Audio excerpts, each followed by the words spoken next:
Moi, une fois, j'ai travaillé dans un projet allemand-polonais et nous avons travaillé sur la poésie de Nazim Hikmet, qui est, je crois, d'origine turque. Turc, oui. Je ne sais pas s'il est kurde par hasard, Ça, mais je sais. peut-être oui. Je Bon, sais. en tout cas, il a, il a voyagé un peu dans tous les pays à peu près d'Europe de l'époque. Et ce projet, en fait, parce que comme nous avons eu en fait des enfants qui venaient de Pologne, de l'Allemagne, donc il y avait aussi enfin, tous les gens qui habitent à Berlin, donc il y a aussi parmi eux les Kurdes, les Polonais, les Russes, plusieurs nationalités, et les gens venaient. On était bien tous ensemble et on s'est dit, ça serait bien d'avoir une ligne conductrice. Mm. Et nous avons utilisé ces textes et en fait pour savoir quel effet ça pourrait nous faire. Donc c'était plutôt l'effet plutôt Inverse. l'inverse. Oh Mm. tiens, c'était la poésie qui inspirait à faire d'autres choses. Mm. Donc le projet dans lequel j'étais, j'ai animé à vrai dire dans ce projet, c'était airbrush painting et graffiti. Mais il y avait ceux qui faisaient du théâtre, ceux qui faisaient justement aussi la réalisation.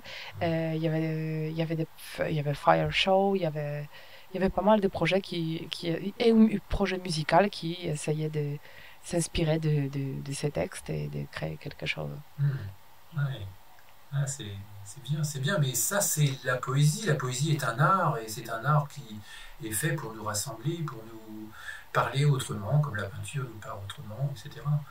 Mais c'est vrai, ça installe un climat qui est parfois doux, parfois énervé, hein, comme la poitrine étranglée tout à l'heure. Mais, mais oui, Pourquoi tout la à poitrine? C'est ce fait. qui m'intrigue. Ça pourrait être le cou, par exemple. Ah oui, D'habitude, c'est le cou qui est étranglé. ah oui, c'est vrai. C'est vrai que y a une connotation. Tiens, En j'avais fait, encore jamais pensé mais à la ça. poitrine étranglée, ça peut être parce qu'on peut plus respirer et il y a trop d'angoisse.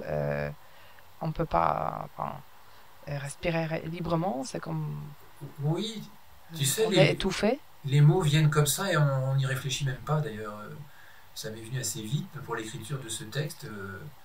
J'ai écrit La poitrine étranglée en 1989. Il est sorti en 2005. J'avais 9 ans. Je l'ai écrit en 1989 pour le bicentenaire de la Révolution. Waouh. Tu vois Et cette révolution, qu'est-ce qu'elle a donné, hein? oui, oui. C'est ça. Euh, Où on en est. ah Ça se ben, peut que il y a les révolutions qui arrivent. on en est dans un pays autoritaire. Oui. La démocratie, elle est partie bien loin. Oui. Tous les idéaux révolutionnaires sont partis. Et en fait, la démocratie, c'est juste justement l'impression qu'ils nous donnent. Oui. Tous les 5 ans, quand il faut voter. En Mm, fait, bien, heureusement ceux qui votent pas. mm, Mais mm, il y a ceux qui vont voter, qui croient encore, mais ils se rendent compte que tout est du blabla. mm, mm, mm. C'est terrible, c'est juste ce qu'on vit en ce moment. Mais bon. J'ai un autre texte que je compte lire tout à l'heure qui s'en rapprochera un petit Mhm. peu, mais bon. La vie va tellement vite à se dégrader que moi-même, poète, j'ai pas le temps de créer des textes qui se collent à la vie, tu vois. Moi Bon, aussi, elle se colle sûrement à la vie parce que c'est ta vie. C'est tes ressentiments. ouais.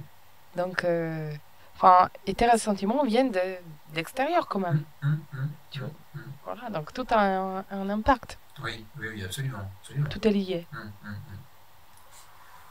Alors, ensuite, une autre expérience, je dirais, c'était la même année, hein, parce que cette création avec Vincent Delavenaire, ça s'est fait en 2007, déjà 2007, ça fait déjà 12 ans. Aïe, aïe, aïe. Et la région Picardie, à ce moment-là, a proposé pendant un an à faire l'année Pierre Garnier. Pierre Garnier, c'est un poète picard qui est très connu, malheureusement décédé aujourd'hui, enfin très connu d'ailleurs, pas forcément, Mm. très connu et même en même temps très inconnu. Mais voilà, il a écrit de la poésie sonore, de la poésie visuelle, pardon, aussi. Oui, il a fait la poésie sonore, ça c'est plutôt 6 mois maintenant. Mais un poème visuel, qu'est-ce que c'est?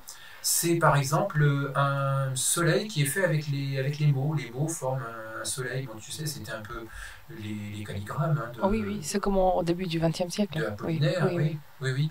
Et donc, moi, dès que j'ai vu ces textes-là, parce que bon, j'ai contacté Pierre Garnier et, pour d'autres raisons, Et puis je suis tombé sur ces poèmes visuels et j'avais un peu de mal avec, tu vois. Bon, moi je suis plutôt sur le sens, sur voilà, les mots de la vie qui se choquent. Et donc là, je tombais sur des choses un peu bizarres. Et par contre, dès que je les ai vus, je les entendais dans l'oreille, tu vois. Et par exemple, un poème qui s'appelle Mère, où tu n'as que le mot mère, mais parfois le E est effacé, parfois c'est y a que le M. Alors ben moi, quand je le rallie, je fais R, mère, mère, R, tu vois. C'était vraiment, et tout son texte est comme ça, et je crois que celui-ci, je sais plus, non, celui-ci, il est sur un rectangle, tu vois. Et donc, ben voilà, c'était nouveau parce que Pierre Garnier, pour lui, la première fois que j'ai lu un texte comme ça devant lui, un de ses textes visuels devant lui, il en a été époustouflé parce que pour lui, c'était des poèmes uniquement faits pour être vus, tu vois. Et il a trouvé que ça fonctionnait aussi, et il était assez surpris. Et donc, quand la région Picardie a proposé de faire l'année Pierre Garnier, j'ai proposé de faire un spectacle. Et j'ai proposé ça à Laurent Mazin, qui est mon ami le plus fidèle dans mon travail poétique d'oralisation. Et donc on a alterné sa poésie, on appelle linéaire, c'est-à-dire celle qui n'est pas visuelle, avec mes oralisations. Et donc là, ce que je vais montrer un petit peu, c'est ce que fait Laurent Mazin par derrière, où là, il y a eu plusieurs étapes, mais il prend les mots, enfin les syllabes enregistrées de mère, etc. Et il les rebalance un peu dans un autre ordre, dans un ordre aléatoire. Il fait un travail de créateur sonore, tu vois, d'acousticien, je ne sais pas comment on peut appeler ça. Enfin, ça croise plusieurs techniques. Et donc, ce texte-là, cette oralisation s'appelle Ode à Mère de Pierre Garnier, de Pierre et Ilse Garnier d'ailleurs. Ilse, c'est sa femme. Et voilà ce que ça donne, et je trouve ça très intéressant.